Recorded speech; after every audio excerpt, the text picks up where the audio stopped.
जोर से दशो महाविद्या और ज्योतिष, इस पे मैं बात करूंगा। दशो महाविद्या में एक है गायत्री विद्या, मां सरस्वती की विद्या है।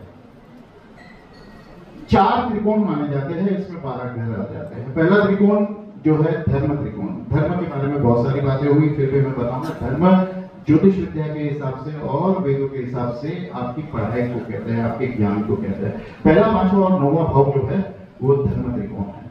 इसको महाविद्या में गायत्री विद्या के साथ जोड़ा जाता है, और जो गायत्री विद्या की देवियां हैं वो धर्म त्रिकोण से जुड़ी हुई है। दूसरा त्रिकोण जो है, दूसरा भाव, छठा भाव और 10वां भाव, ये अर्थ त्रिकोण माना जाता है। धर्म आपके पास ज्ञान आ जाए तो उससे आप पैसा कमा सकते हो।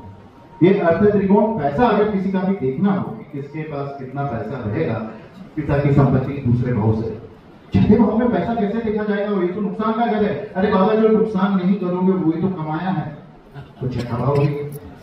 और 10वां भाव पिता का भाव और आपके व्यवसाय का भाव, ये भी। तीसरा, जिसके बारे में शुक्ला जी ने बात की, शादी। केवल शादी नहीं, सारी कामनाओं की पूर्ति।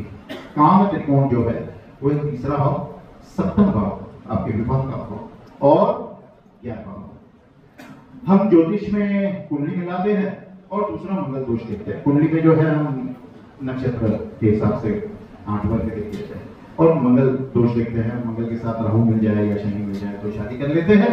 लेकिन ये तीसरा, 7वां और 11वां भाव अगर आपने नहीं देखा तो उस विवाह में विघ्न आना अवश्य हो सकता है। तीसरा भाव आपका सर्कल कैसा है? तो शादी करने से पहले, कुंडली बनाने से पहले हम कहते हैं कि लड़के लड़की के मित्र या कहाँ उठते बैठते हैं। ये तीसरा भाव।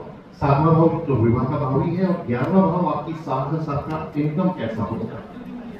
भले हम जाति धर्म सब देख के शादी करें, बहुत जरूरी है, लेकिन उसके साथ साथ आर्थिक स्थिति कैसी होनी चाहिए वो भी जरूरी है, तो ये भी देखना जरूरी है। पहला भाव मैंने कहा गायत्री विद्या है। दूसरा भाव अर्थ का श्री विद्या है, लक्ष्मी विद्या जिसको कहते हैं। काफी लोग महाविद्या को श्री विद्या पकड़ लेते हैं, श्री विद्या महाविद्या का एक हिस्सा है। और तीसरा भाव जो है अर्थ, वो काली विद्या है या काली कुल है।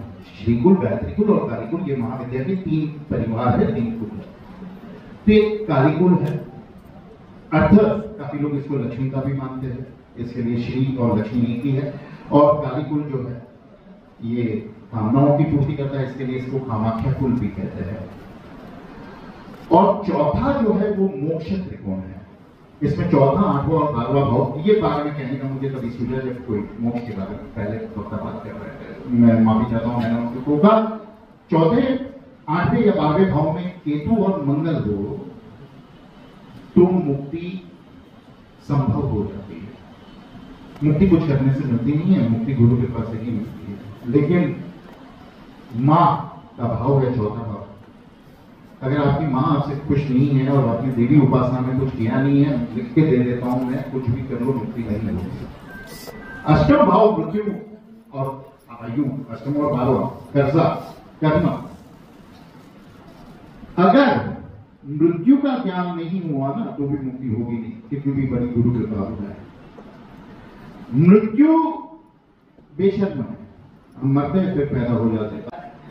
मोक्ष महामृत्यु है, एक बार हो गई फिर वापस जन्म नहीं होगा। होगा तो आपकी मर्जी से होगा।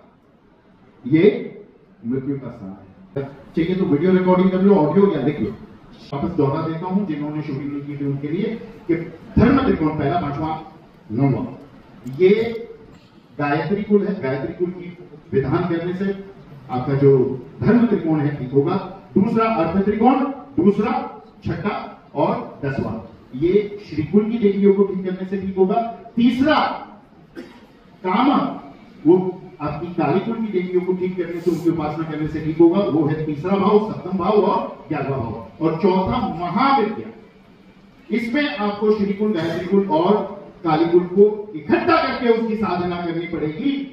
ये है चौथा, 8वां और 12वां।